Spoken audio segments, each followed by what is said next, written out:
क्या आप कभी ऐसे मंदिर के सामने खड़े हुए हो जहां पत्थरों से प्राचीन मंत्र गूंजते हैं, जहां पर्वत छुपी हुई सिद्धियों से सांस लेता है? स्वागत है एकवीरा देवी मंदिर में, जो लोनावला के पास कार्ला गुफाओं में बसा है। वो केवल एक स्थानिक देवी नहीं है, वो रेणुका का तांत्रिक स्वरूप है, जो जीवन, मृत्यु और पुनर्जन्म की शक्ति है।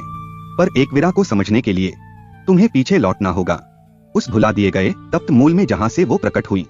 रेणुका देवी की कथा, स्त्री जो मृत्यु से लौट आई। रेणुका कोई साधारण स्त्री नहीं थी, वो अग्नि से उत्पन्न हुई थी, एक तेजस्वी ऋषि की पुत्री, जमदग्नि ऋषि की पत्नी और परशुराम विष्णु के योद्धा अवतार की माता। पर उनकी असली शक्ति उनकी भूमिकाओं में नहीं थी, वो थी उनकी तपस्या। हर दिन वो यज्ञ के लिए पानी लाती, कच्चे घड़ों में सिर पर रखकर, बिना एक बूंद गिराए। क्यों?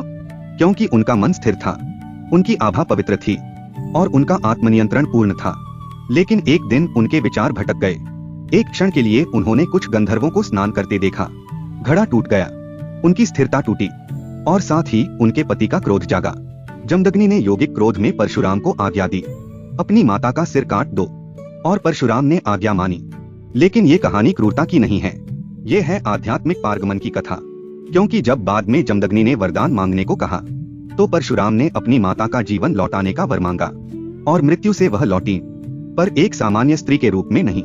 वो लौटीन शक्ति बनकर, रेणुका माता बनकर, और फिर एकवीरा बनकर, वो जो गुफाओं, सिद्धों और तांत्रिक साधकों की रक्षक हैं। एकवीरा कार्ला गुफाओं की तांत्रिक देवी। कार्ला की गुफाएं कभी बौद्ध भिक्षुओं का निवास थीं, पर इनमें कहीं गहराई में छुपे हैं प्राचीन स्पंदन, योगिनियों, डाकिनियों और उग्र स्त्री रक्षक शक्तियों के। एकवीरा उनमें से एक हैं। वो सीमाओं की रक्षक हैं, वो वहां वास करती हैं जहां अंधकार में प्रकाश छुपा होता है। वो योद्धाओं, मछुआरों और वाममार्ग के तांत्रिक साधकों को आशीर्वाद देती हैं। तांत्रिक कहते हैं, वो कोई दूर से पूजने वाली देवी नहीं है, उन्हें कांपते हुए ही पास जाया जाता है, शुद्ध संकल्प और स्थिर श्वास के साथ। कार्ला गुफाओं में उनकी उपस्थिति कोई संयोग नहीं है, उन्होंने इन गर्भगृह जैसी गुफाओं को चुना क्योंकि ये योनि का प्रतीक हैं, और वो उसमें जागृत करने वाली शक्ति हैं। तांत्रिक एकवीरा माता के पास क्यों आते हैं? क्योंकि वो सिद्धियां देती हैं, भौतिक नहीं, अंतरात्मिक। मोह भंग करने की शक्ति, अहंकार को मिटाने का साहस, पुराने कर्मों की राख से उठने की कृपा।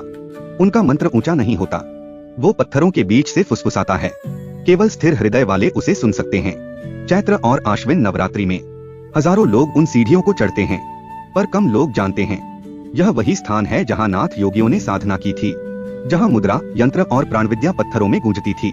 एकवीरा केवल संतान या धन नहीं देती, वो दीक्षा देती हैं, वो तोड़ती हैं, वो फिर से गढ़ती हैं। एकवीरा की तांत्रिक भक्ति की पवित्र विधियां, कुछ हल्दी, नारियल और चूड़ियां चढ़ाते हैं, पर असली अर्पण